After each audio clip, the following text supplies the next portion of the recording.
Mission के अध्यक्ष BP मंडल जी की जयंती भी है।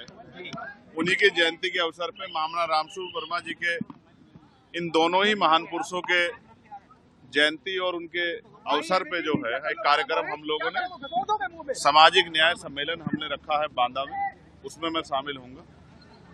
उत्तर प्रदेश में जिस तरह के हालात चल रहे हैं उसमें जिस तरह से अखबार पढ़ने पे तमाम महिलाओं के साथ हत्याएं, रेप, चोरी, डकैती, भ्रष्टाचार खबरें आ रही है, ये उत्तर प्रदेश की कानून व्यवस्था और जो गरीबों, कमजोरों, किसानों की दमन की राजनीति चल रही है, ये उसका सच है।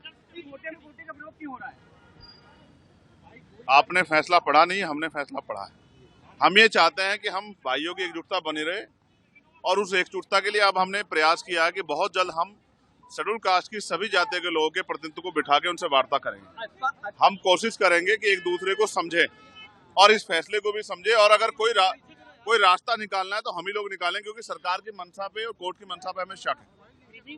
आज तक सुप्रीम कोर्ट ने कोई भी फैसला शेड्यूल कास्ट, शेड्यूल ट्राइब के हितों के लिए नहीं दिया, उनकी रक्षा के लिए नहीं दिया। उनके सारे फैसले आरक्षण पे हमले के जैसे होते हैं। हम इसलिए उनसे उनके फैसले, उनकी मंशा पे, उनकी नीयत पे शक कर रहे हैं। रही बात, अब उपचुनाव है,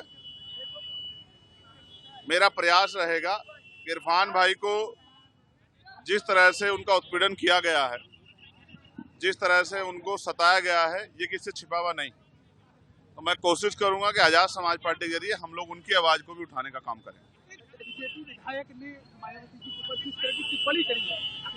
उस विधायक को जूते से पीटना चाहिए। भाजपा के नेताओं के कुछ नेताओं के दिमाग खराब हो गए, वो हैसियत से ज्यादा बोलने लगे और कभी कभी वो अपने नेताओं खुश करने के चक्कर में ये भी भूल जाते हैं कि इसके परिणाम क्या हो सकते हैं। बहन जी हमारी नेता है, आदर्श है, उनके सम्मान से अगर उनके सम्मान में कोई गलत शब्द कहेगा तो फिर भीम आर्मी के लोग, आजाद समाज पार्टी के लोग उससे हिसाब किताब करेंगे। इस बात को मैं उनको सावधान करना चाहता हूँ। नहीं, कोई चुनौती नहीं। आजाद समाज पार्टी के लोग मेहनत कर रहे हैं, जनता उनके साथ खड़ी है। यस, उसमें पार्टी अपनी तैयारी कर रही है और पार्टी का स्टेट का जो ऑर्डर होगा हम लोग उसको फॉलो करेंगे।